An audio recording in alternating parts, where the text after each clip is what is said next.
So, you may ask yourself,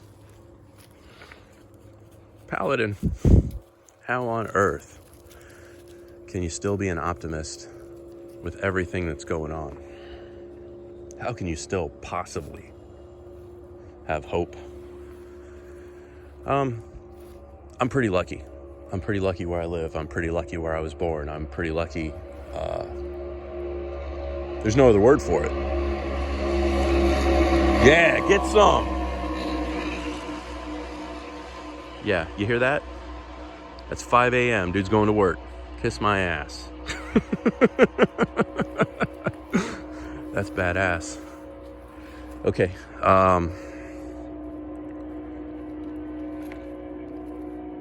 So I work with a lot of youngsters, and got a lot of youngsters, raising a few youngsters. They're listening. It was different. The way I was taught and the way that I was worked was very different. We had it hard, like they gave it to us. That sounds so gay. They gave it to us hard, but used to be. So when I first got into the shop, they'd be like, "Ronnie, go clean that shit up," and it may literally be shit on the floor, just these menial, awful, brutal tasks, and definitely a because I say so kind of thing. I'm still working on it, but there was something profound I heard, and this was actually a couple years ago. And it doesn't bother me when people say, "Oh, these kids today, oh, they're not gonna, I wouldn't raise my kids that way." Well, the profound thing that I heard a couple years ago was, well, of course we're not raising our children the way that you raised your kids. We're not raising our children to live in the world that we were being raised to live in. A word on Common Core math. My understanding, and this goes to Common Core math, is definitely different, but the point of it, from my understanding, was to increase our speed and adaptation to perform calculations, to be the fleshy part of the cyborg. I hope you're still with me. And we could actually keep up under the expectation that we would have augmented tools to perform a task. Gosh, I can't think of any other way to explain it.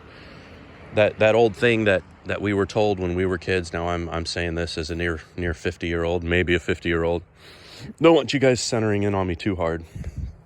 We used to be told, "Oh, you think you're gonna have a calculator in your pocket?" Man, not only am I gonna have a calculator in my pocket, I'm gonna have a calculator up my ass. I'm gonna have a calculator listening to me. Like if I even say the words 5 plus 5, like ringing somewhere, somebody's Siri or Alexa's gonna pipe up and say 10. The answer's 10. How do you keep up with that? So with Common Core, they wanted to get a training or a mindset of like having a statistical management thing, like one aspect of it, and then you actually would manage your augmentation as you worked into it. Now, it wasn't explained that way because as we were doing the homework with our kids, the way that our parents did our homework with us, it'd be frustrating because you ask your kid, "Hey, well, here's this, and this," and then I'm sure you parents out there have experienced, "Oh, that's not how Mrs. So-and-so said to do it." Well, how did Mrs. So-and-so say to do it then? And they're like, "I don't know." So literally there was this one math problem that we were faced, and it actually had to do with money, and it had to do with change. And for whatever reason, no matter how many different ways I calculated it, I couldn't come up with an exact number. I couldn't. I tried it like 3 different ways. So I have a friend who, unlike me, stayed in school, and is actually, he's an educator at a university. So in the math department, no less. So literally, I hit this guy up out of the blue after, like, we haven't talked to each other in 10 years. And I'm like, hey, I'm not even going to tell you his name. Hey, so-and-so. I just got this, my daughter's in 3rd grade math, and here's the problem. And he's like, yeah, dude, there's no answer to that. I'm like, what? Yeah. So then I get over to the, I'm on YouTube at the time. So I get over to, there used to be, and there still is, a channel called Khan Academy. And there was actually this big long thing about Common Core math. And I watched the whole Common Core math thing and grew a greater understanding. So there it is. I can't promise anything easy, but this morning when I go into work and I get there 30 minutes before opening, there's going to be a youngster there 15 minutes before opening, getting there at the time I told him to, doing his best. He's special. And I'm not gonna take that for granted. So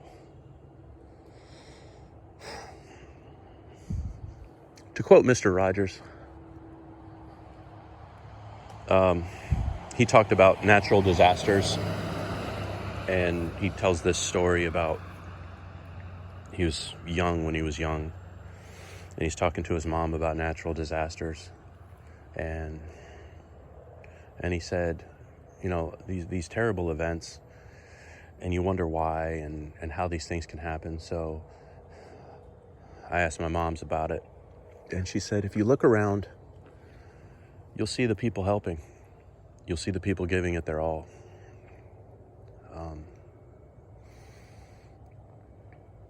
Rachel had a video where she put up, I think it was yesterday, where you put up kind of a hopeless video where you sound pretty upset. And your signals were sort of crossing. You mentioned, not a single solitary individual in federal service is doing their best. And then, I kind of replied, not even, if I showed you one, would you calm down? Is kind of what I meant. Because I don't want you to sit there tortured, thinking nobody's at the helm. In the end, that shit don't matter. What those people in those Capitol buildings, it really doesn't matter. They don't produce shit. They don't do shit. They sign a bunch of papers. I want you to go and think about a quote from Urban Combat Survivor, and it's the dilemma. And this is the question of the video for everybody.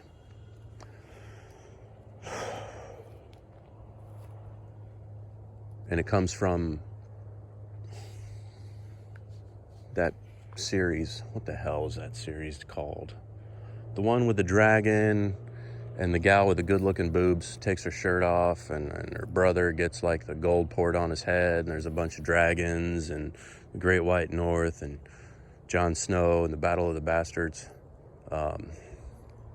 Anyway, that nerd stuff. Jon Stark,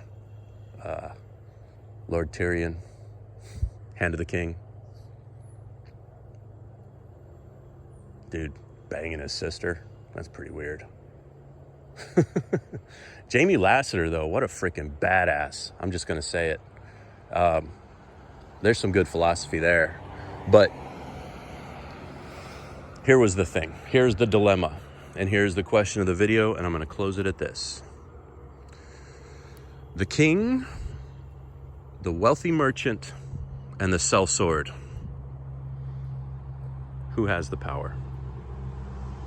Now, don't take that answer, Rachel, and climb a bell tower. You don't do that. I'm going to tell you the code, the true code, the only two rules in life. Okay? Are you ready? It's preserve life and do no harm. That's it. That is it. Two rules. Preserve life, do no harm.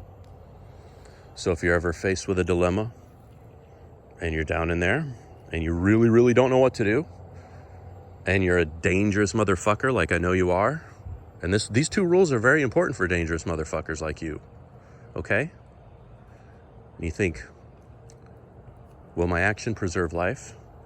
Will my action cause harm? And I mean that in the utmost way. You don't calculate it like, well, if I cause harm to this person, it actually preserve life in the long run. Those decisions are above our pay grade, but they really are. But those two rules only apply if you want to be a knuckle dragging motherfucking caveman.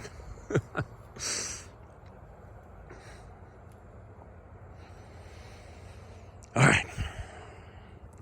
Catch y'all later.